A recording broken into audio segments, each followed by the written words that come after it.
দেশের পরিবেশকে যারা অস্থিতিশীল করতে চাইছে, সীমান্ত যারা আমাদের ভাইদেরকে বোনদেরকে মেরে ঝুলিয়ে রাখে, তাদের আশ্রয় এবং প্রশ্রয়দাতা পৃষ্ঠপোষকতা দিচ্ছে ভারত। ভারতকে স্পষ্ট ভাষায় বলতে চাই,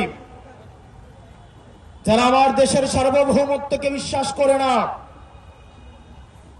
যারা আমার দেশের সম্ভাবনাকে বিশ্বাস করে না, যারা ভোটাধিকারকে বিশ্বাস করে না, মানবাধিকারকে বিশ্বাস করে না, যারা এই দেশের সন্তানদেরকে বিশ্বাস করে না, আপনারা যেহেতু তাদেরকে আশ্রয় প্রশ্রয় দিচ্ছেন, কথা স্পষ্ট করে বলে দিতে চাই, ভারতের যারা সেপারেটিস্ট আছে, বাংলাদেশে আমরা তাদেরকে আশ্রয় প্রশ্রয় দিয়ে যে সেভেন সিস্টার রয়েছে সেটাকে বাংলাদেশ থেকে, ভারত থেকে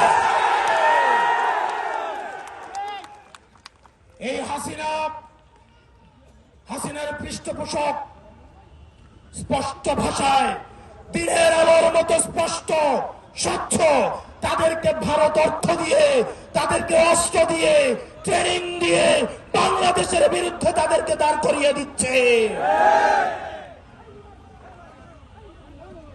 আমাদের ভারতের বিরুদ্ধে একটি পার্শ্ববর্তী দেশ বলার কোন সুযোগ নাই। আপনার জবানে স্পষ্ট করতে হবে, এই বাংলাদেশকে ভারত একটা ফিলিস্তিন বানাইতে চায়। আমাদেরকে সবাইকে ঐক্যবদ্ধ হতে হবে। ক্ষমতার জন্য, গদির জন্য, মন্ত্রণালয়ের জন্য যারা দিল্লিকে কিবলা দিচ্ছে, এই বাংলাদেশের স্বাধীনতা তারা তৃতীয়বারের মতো বিক্রি করে দেওয়ার প্রস্তুতি নিচ্ছে।